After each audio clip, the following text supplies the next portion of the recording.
Okay, folks, what we're going to be getting after here in this screencast is an extension of the story of Deng Xiaoping and the four modernizations. Now, as you've seen in the previous stations in this lab, uh, Deng Xiaoping was the guy who replaces Mao Zedong when Mao dies in 1976. Now, it's not immediate. There's a power struggle in the immediate months and year plus after Mao dies, but Deng is the individual who's going to emerge as the most powerful. And while the purpose of this screencast is to stress what are called the four modernizations, the four major reforms that Deng tries to put through, the overarching goal of this is to talk about how China looks fundamentally different since the Mao era, since Mao dies in 1976. And that's where we're going to be headed with this. We're going to continue looking at Deng, but particularly his policies, because it's out of those policies that China of today has emerged. And the China of Mao looks fundamentally different. So, what are those four modernizations? When Deng takes power in the late 1970s and has a major say in what's going to happen in China's economic planning, he stresses four areas of Chinese life that need to be modernized or reformed in some way that catches them up. In many ways, the fact that you call it four modernizations is kind of an implicit conclusion that Mao had distorted, wrecked, deranged, sent off the rails China's economy and political organization. And you guys studied the Great Leap Forward, you studied the Cultural Revolution. You could make a pretty strong argument that that was the case. So, anyways, here they are. Deng believes Chinese farming and agriculture, that's one, has to be modernized. Industry and manufacturing, two. That's going to be really big because that's where you're going to see a lot of the changes in economic policies where China is going to look less socialistic and more capitalistic. An improved national defense is going to be three, and science and technology is going to be four. So these are four broad overarching areas that Deng wants to prioritize reform on. Let's look at farming and agriculture.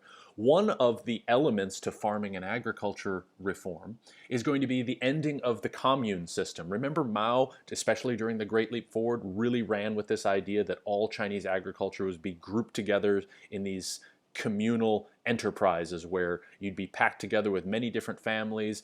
The land and farming implements would be collectivized, meaning owned by the cooperative group, and you'd try to just boost your production, and there'd be these competitive goals to like win favor from the state.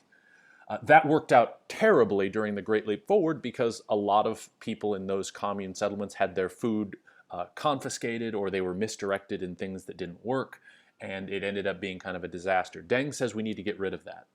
He wants to give peasants land, control over their land, and here's the key thing. It wasn't just that he was giving them land, but he was encouraging them to make money, to make best use of the land, where they would have a little bit more of a say in how they could grow food and how they could provide for their local markets. And when people have that incentive to make money and to provide for their local markets, they tend to be more productive and they tend to direct resources in very productive ways. This means that there's more responsibility on the household. There's less security coming from the government at this point. They remove as many of the government guarantees as they can. They get rid of what's called the Iron Rice Bowl, which was a pledge going back to the Mao era, essentially, that people would have guaranteed food supply no matter what. This leaves a much more fluid system in place. Industry and manufacturing. This is going to be the area of reform that Deng is really going to have an impact. This is what's going to create the China of today in a lot of ways. So Deng is in an awkward position. On paper, he's still a communist. He's still kind of the head of the Communist Party. But he has to make reforms that are kind of not so communist. So he holds on to communist principles, things like quotas, state control of certain industries and goods, the idea that the government can still step in and redirect the economy, but he allows for more local decisions. He allows more selection of managers and plant leaders to be done at the local level and allows more of that decision making to happen amongst the people in those areas rather than just imposed by the government. More consumer selection, more merit pay, meaning you get paid more based on how you produce. Deng is going to be real creative with that. That's going to be kind of an element of free market capitalism that he's going to run with. He creates what are called specialized economic zones or special economic zones. These are local bubbles with loose government regulation that allows for production to go on as local people see fit. It allows for foreign companies to invest in those areas. It allows for local entrepreneurs, creative thinking in the marketplace to take root.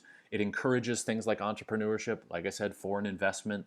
This is going to be the era, especially China in the late 70s, early 1980s, where you're going to see a lot of American and European investors come back to China and invest in these areas called special economic zones.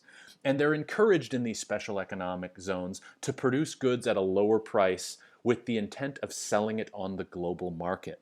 So it's not about just creating things for the Chinese, for the state to use and redistribute like you'd see in a socialist system, but producing things for a global marketplace, which means you have to be competitive, which means you have to produce a lot of a product that is in demand at an affordable price. And if you look at this chart off to the side, this is why China looks fundamentally different today than it does during the Mao era. This is a little bit out of date, but China's economy just takes off after Deng's reforms, as you can see, and they really take hold by the 1990s. These are some of these specialized economic zones that were first opened up by Deng, largely in the coastal cities, not so much in the interior. Defense. After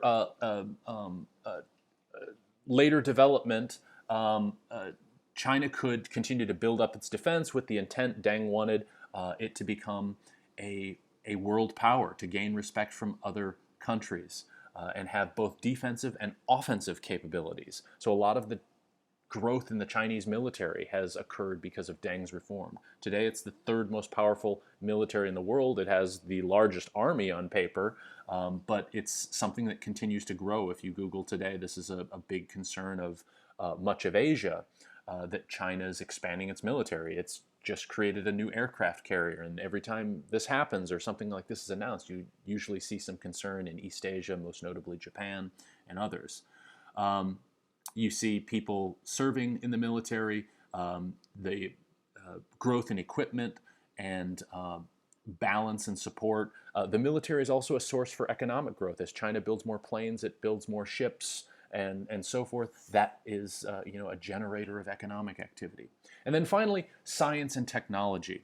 Deng sets about to continue with Dr. Sun Yat-sen, who goes back to the early 20th century, his emphasis on education. He encourages a push for expertise and elite performance in various fields. He establishes an academic elite at Chinese universities. He emphasizes key schools to emphasize an academic education, competitive exams, higher emphasis on STEM, science, technology, engineering, and math. This is something that China really ran with ever since Deng's Four Modernization campaign. Now, Deng is going to live into the late 1990s, so he's not going to see all of these reforms fully come to maturity, but by the time of his death, China looks fundamentally different than it did before. And that is an overview of Deng Xiaoping's and the Four Modernizations.